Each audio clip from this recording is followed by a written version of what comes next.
Welcome to another RSR. Tonight we're reviewing New England Revolution 3, Club Atletico Independiente de la Chorrera 0-0. Not Spanish yet, come on now. In the CONCACAF Champions Cup, Round 1, Leg 2, New England wins 4-0 on aggregate. They move on to face Alajuelense in the round of 16. New England Revolution 3, Club Atletico Independiente de la Chorrera 0, 4-0 global. New England Revolution avanzar a la octavos de final contra Alajuelense en la Concachampions de la CONCACAF. New England, they don't scare me. They had an easy win. 2 tap-ins. Could have been 4 if there wasn't another offside. I think they all were onside. They're either all onside or they're all offside. But 2 onside, 1 was called off. 2 tap-ins and a little bit of a creativity by Girault. And we have a 3-0 aggregate, or a 3-0 win on the night, 4-0 aggregate win for the Revs. They still don't scare me, though. It was probably the most blasé 3-0 win you could have, legitimately. I thought Independiente was defending well, except breaking down defensively on 3 of those. And the offside. But Independiente still played well, I thought. But that's why you don't sell your players pre-CONCACAF Champions Cup. When you have a team that could qualify and look like a world beater, you don't sell those players. Carlos Small, sold. You sold your good players and started over. Tell them, hey, sit your ass down and stay for another 6 months. 6 months. It is what it is. Let it be. You don't want to play Champions Cup? As far as I could tell, most of the players that left went to teams that won't play Champions Cup, that have to play Central American Cup to qualify. But whatever. Goals were scored as follows. In the 8th minute, Nacho Gil, assisted by his brother. Nacho Gil pops it into the net to make it 1-0. Esta noche, 1-0 on the night, 1-0 esta noche, 2-0 global, 2-0 on aggregate. That's the way we go into half. Revs couldn't find another goal in the first half, and they didn't look great. Independiente was really defending well in the first half. New England didn't really have a moment. Vrioni got yellowed for simulation, which I think he did the last game he played, which is what led to the second yellow. So he didn't learn his lesson. Man, Vrioni sucks, I swear. I mean, Bobby Wood ain't much better, but still. 58th minute, Thomas Chancalay scores. A cross in, taps it into the net. Esmir gets him the cross. Esmir really played well in this game. I think I have some good things to say about him. Just wait, though. Thomas Chancalay scores his second CONCACAF goal in the 58th minute. 2-0 on the night. 3-0 on aggregate. 2-0 esta noche. 3-0 global. Good goal by Chancalay. Pretty damn good play. Really, the biggest thing he did all night, but he still looked better than some of the players. Then, in the 90+2 minute, they do get their third goal back. Mark Anthony Kaye has his best moment of the year. It's all downhill from here, Revs fans. Trust me, it happened last year. Mark Anthony Kaye scores another tap-in. Ball played into him by Vrioni. Kaye right there to tap it in. 90+2, right at the end of the game. 3-0 on the night. 4-0 on aggregate. 3-0 esta noche. 4-0 global. That's the way it would end, because that was the last, basically, action of the game. 3-0 on the night. 4-0 on aggregate. 3-0 esta noche. 4-0 global. New England moves on to face Alajuelense, which I really don't like their chances, to be honest, and I don't like their chances against Toronto. But stats are as follows. 10 shots to 6. 4 shots on goal to 1. 65% possession to 35% possession. 690 passes to 361. 87% pass accuracy to 79. 16 fouls to 9. 1 offside to 0. 1 yellow card to 1. 0 red cards to 0. And 4 corners to 2. Listen to me. This game was blasé. It was honestly trash. It was boring. Revs did what they had to do. And it was really the easiest way. I mean, 2 tap-ins, 1 moment of magic by Girault, which is what you expect. I mean, the Revs did not look good that good at all, to be completely honest. They did not look great at all. And, you know, I really don't like the way that they played. I don't. I thought they were trash. I legitimately thought that overall, if they were playing a team that actually had guys like Carlos Small on it and most of the good players that Independiente had in the fall, they would have lost this tie. I had Independiente winning for a reason. The first leg, it was like, okay, yeah, I'm probably close to right. Second leg, it's like, okay, but if you look at the score line, it doesn't tell you the whole story. Actually, you know what? Casuals, I have something to tell you. We're going to paper pop it. The score line doesn't tell you the whole story. Another paper pop for good measure. It doesn't tell you the whole story. Listen, it just doesn't.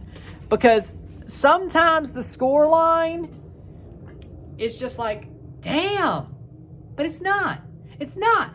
Independiente defended well. They did get caught out 3 times. Honestly, 4 with the offside. 4 times caught out.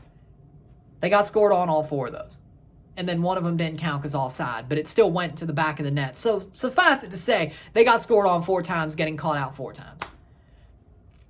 That's the situation. So be it.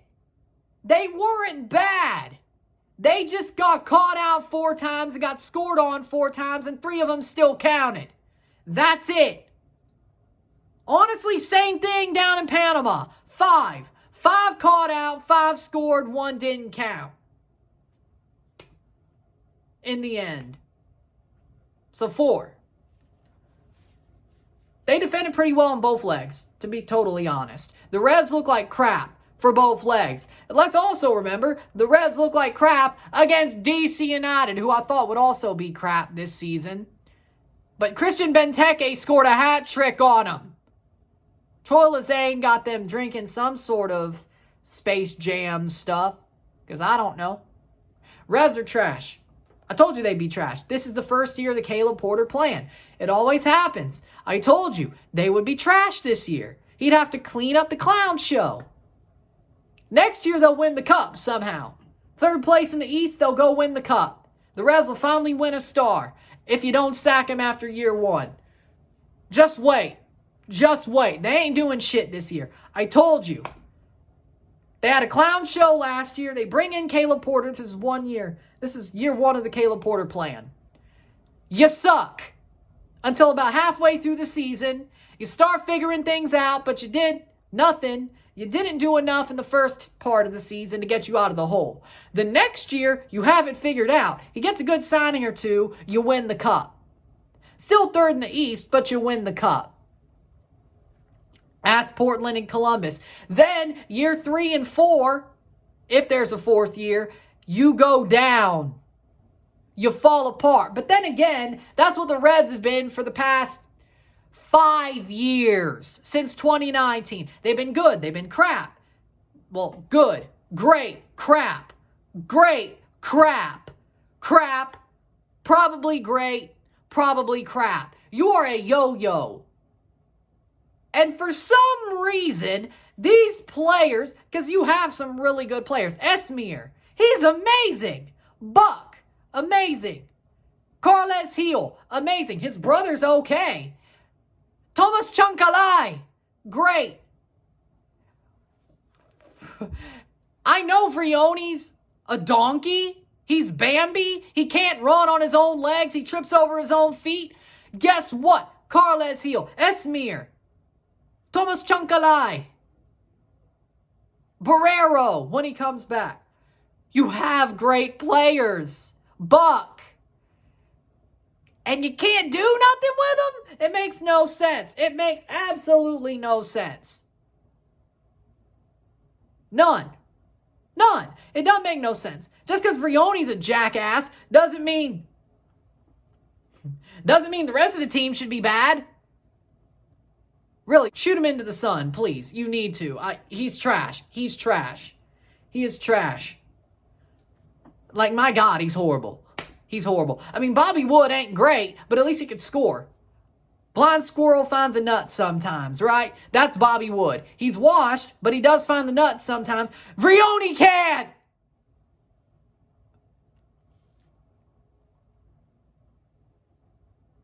If he was a squirrel, he'd be dead. He can't find nuts to eat during the winter when he hibernates. He can't gorge himself on nuts and goals. Hell, even one. He's trash. He's trash. He's trash. Yeah, get a striker. Yeah, that's probably my opinion. But maybe it's because they're so brain broken because he can't score. Maybe that's what it is. I don't know. Probably doesn't help. Having a crap striker doesn't help. Trust me, I saw that last year. But well, player of the game, man of the match. Let's stop slandering. Well, I wouldn't say slander because it's true, but let's stop being mean. You know, let's stop. I wouldn't say mean either because it's true. But let's stop being harsh. Okay, there we go. That's the best word. Harsh. Let's be nice. Let's be positive. They won. Esmir, man of the match. He was the best player I saw on the pitch all night. Second half, that was his show. The reason they scored 3 goals is because he was on the pitch. He's amazing. Again, Esmir is amazing. He's just amazing. That's all he is. He's great. He's perfect. Amazing. I'm surprised he isn't in Europe yet, you know? But he's awesome. Esmir, remember the name. He's awesome. Great. Hell, Mark Anthony K scored a goal, but no, you don't deserve man of the match. No, I'm not doing that. I'm not doing that. Yeah, it is kind of funny how the Chuckle Brothers scored a goal, though. Assist by Vrioni, goal by Mark Anthony K. I guess, yeah, I guess.